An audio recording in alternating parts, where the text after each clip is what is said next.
Bonjour à tous, c'est Cédric de biodiète.eu et aujourd'hui nous allons voir pourquoi on peut avoir des ballonnements pardon, après la prise d'un complément alimentaire.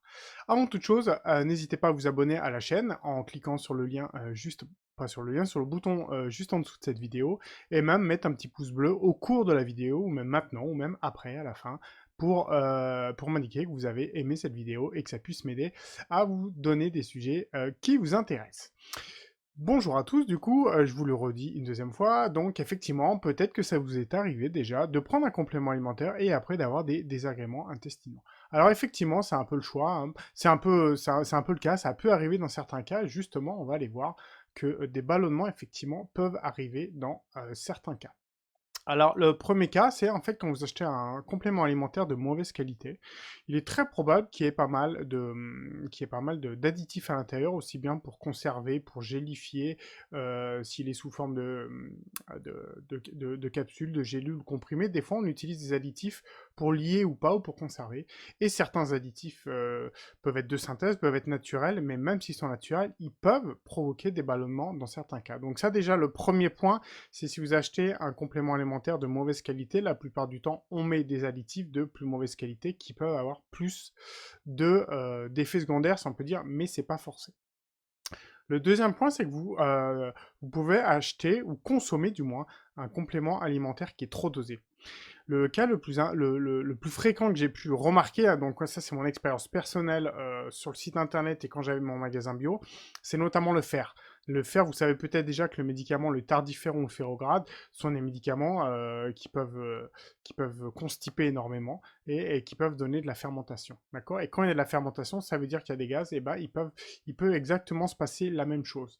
Donc c'est-à-dire que si vous prenez un complément alimentaire qui est trop dosé en inactif, donc pour exemple le fer, parce que c'est là que j'ai vu où il y a le plus de cas, eh ben, ça fermente, donc c'est-à-dire dans l'intestin, excusez-moi, dans l'intestin, eh ben, ça fermente, donc c'est-à-dire que c'est pas bien dégradé, et donc des gaz se forment, et des ballonnements se font également. Donc ça sert à rien au début de prendre des compléments alimentaires qui soient trop dosés, parce que des fois quand c'est trop dosé à des normes 5, 10, 50 fois la dose normale, eh ben, en fait votre intestin n'est pas fait pour assimiler tout ça, même si en fait il est de bonne qualité.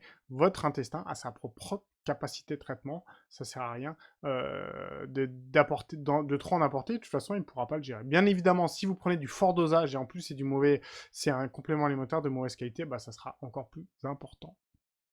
Le troisième point, c'est bah, vous avez peut-être une flore intestinale, donc comme on appelle ça un microbiote, qui n'est pas en très bon état. Il faut savoir que cette flore intestinale est très fragile, aussi bien la pollution, si vous buvez, si vous fumez, si vous mangez pas très bien, si vous êtes stressé, enfin bref, toutes les causes sont multiples pour que votre intestin se dérègle.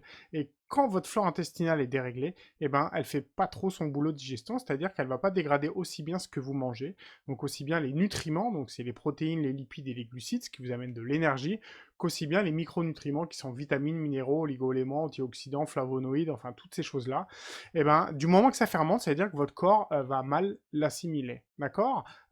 Donc déjà, ce qui est pas mal, c'est que si déjà vous refaites votre flore intestinale, vous allez mieux déjà digérer, vous allez avoir du confort digestif, vous allez mieux assimiler ce que vous mangez et surtout le complément alimentaire que vous prenez. Alors, qu'est-ce que je recommande clairement bah, pour limiter ça? Donc, c'est déjà choisir plutôt des compléments alimentaires de marque française. D'accord. Il faut savoir que le cahier des charges de fabrication des compléments alimentaires en France est un des plus stricts du monde. D'accord. Même s'il y a des marques très connues américaines, sachez que même si elles sont très connues et qu'elles sont assez chères, bah, elles sont pas forcément mieux que les marques françaises. Donc, un petit cocorico ou pas, je dirais un peu oui quand même, hein, c'est toujours mieux de soutenir les marques françaises, voire européennes, qu'américaines.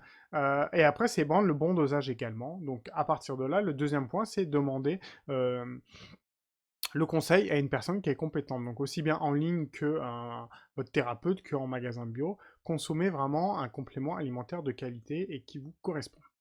Ne surtout pas, en fait, vraiment acheter le premier prix, comme j'ai expliqué, parce que dès que vous allez acheter le premier prix, ben, il y a une moins de chances que vous l'assimilez au mieux. Donc effectivement, vous l'avez payé pas cher, mais si vous le payez pas cher, et ben, très probablement, vous allez quasiment rien absorber, donc vous allez avoir un effet quasiment peut-être que ballonné, et en plus pas d'effet sur ce que vous allez prendre. Donc l'intérêt est proche de zéro, vous avez dépensé de l'argent, et très probablement, après vous allez dire, ah bah de toute façon, les compléments alimentaires, ça ne marche pas, bah, effectivement, si rien ne passe dans le sang, même le meilleur des compléments alimentaires ou le meilleur des médicaments, et ben, s'il passe pas dans le sang, il peut pas agir. D'accord?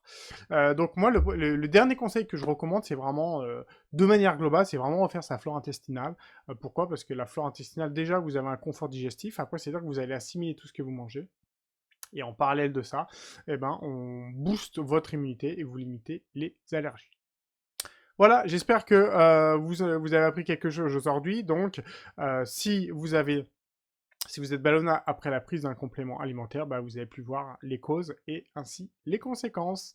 Voilà, un petit rappel, si vous avez aimé cette vidéo, n'hésitez pas un petit pouce sur le haut. Et puis je vous dis à très bientôt sur la chaîne et n'hésitez pas à me proposer vos thèmes qui vous intéressent. Bonne journée à vous, au revoir.